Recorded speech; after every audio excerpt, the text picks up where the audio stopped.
อันนี้ก็อยู่ทางหน้าเนาะทุกคนอันนี้ก็เป็นโอ้คักเนาะบรรยากาศพาแจงจังปังนี่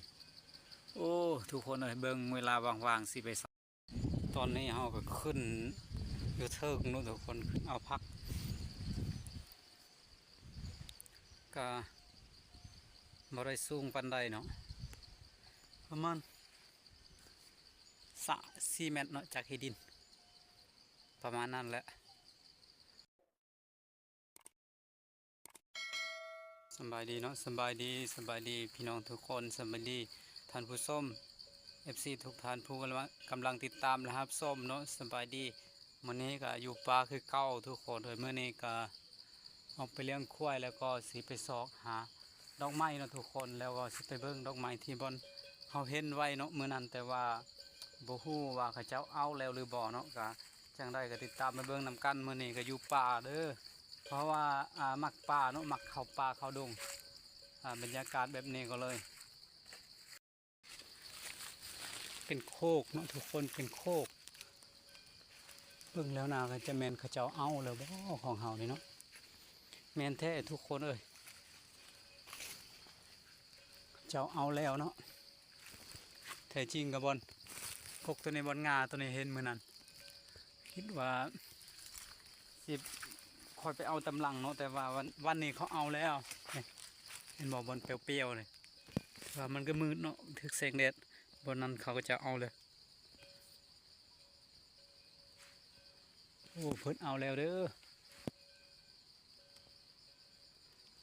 เป็นยังเนาะเขาก็จะซอกหาตัวใหม่อีกเนาะทุกคนเลยซอกหาดอกไม้เนาะทุกคนแต่ว่าตอนนี้ก็เขาจะเอาแล้วแต่เขาอยากจะซอกหาตื้มเนาะหรือว่าจะไปหาเบิ่งตัวอื่นอีกตัวใหม่อีกเนาะทุกคน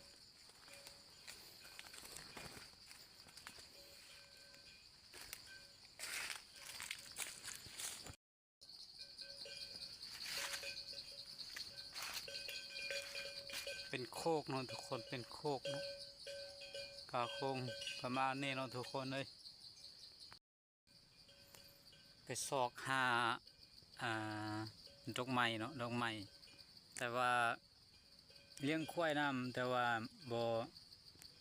ยังบ่เจอเทื่อทุกคนเลยเพราะว่าเห็นไว้อยู่ลายบอลอยู่เนาะแต่ว่าลายบอลเขาจะเอาไปหมดแล้วเราก็เลยบ่ได้เนาะคิดว่าสิไปเอานะเห็นใบเลยสิไปเอาเพราะว่าไปเมื่อนั้นก็บ่ได้ถือกระสอบมานะก็เลยคิดว่าสิใส่กระสอบนะก็เลยไปเลี้ยงควายเมื่อนั้นก็เห็นอยู่แต่ว่าบ่ได้ถือกระสอบมานะก็เลยคิดว่าสิใส่กระสอบนะเพราะว่าสิได้ว่างๆแล้วก็สิไปซอกเลยนะเพราะว่าไปเมื่อนั้นเห็นก็สวยแล้วจึงเห็นแต่ว่าเมื่อนี้ไปเบิ่งแล้วมุดเขาเจ้าเอาแล้วเฮาก็เลยบ่ได้เนาะก็ตอนนี้ก็ยังอยู่ป่าแหละอยู่ป่าเลี้ยงควายน้ำควายตัวหนึ่งเนาะบ่หลายนะงัวก็มีอยู่แต่เขาเจ้า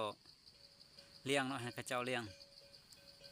แต่เบิ่งปีหน้าบางทีก็ให้เขาเจ้าเลี้ยงคือกันเนาะควายนี่ถ้าได้ลูกก็สิปันกันเนาะทุกคนประมาณนั้นเนาะถ้าผู้ใดเอาก่อนก็ได้ทำเกิดมันเกิดตัวหนึ่งก็เลยให้ผู้เลี้ยงก้อนก็ได้เนาะเอาเนาะนะแล้วก็เกิดตำลังเฮาเอาอีกก็ได้นะประมาณนั้นเนาะทุกคนตอนนี้ก็อยู่ป่าเนาะบ่ได้ยังเถอะอยู่โคกเนาะมันเป็นป่าเนาะเป็นโคกเอิ้นป่าก็แม่นเนาะอันนี้ก็อยู่ทางหน้าเนาะทุกคนอันนี้ก็เป็นโอ้คักเนาะบรรยากาศพาแจงจังปังนี่โอ้ทุกคนเลยเบิ่งเวลาว่างๆสิไปใส่เบิ่งกำดักนกเข้าเนาะ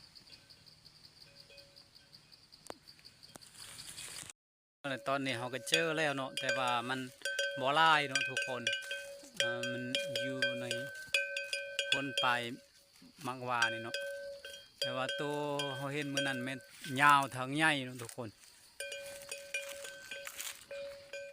นี่เนาะทุกคนอันนั้นดอกตัวที่เราซอกหาเด้ประมาณนี้ที่เราเก็บไปได้แล้วแต่ว่าเห็นมื้อนั้นโอ้ตัวใหญ่แท้ทุกคนประมาณนับ กอหนึ่งประมาณโลปลายใน2 โลเนี่ยเนาะเพราะว่าทางใหญ่ทางยาวแต่อันนี้มันน้อยอันนี้ก็บ่ฮอดกำหนึ่งซ้ำนี่เด้อทุกคนเจออีกแล้วตอนนี้เขาก็อยู่เทิงแล้วนะ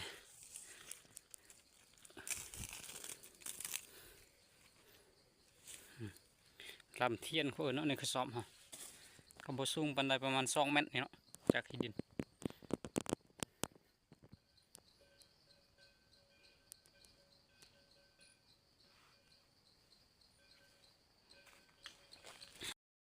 ตอนนี้เขาก็ขึ้น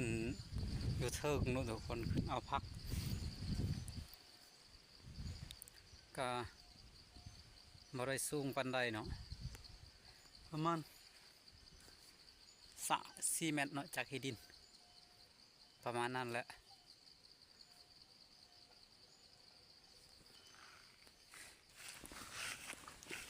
ตอนนี้เขาก็คงได้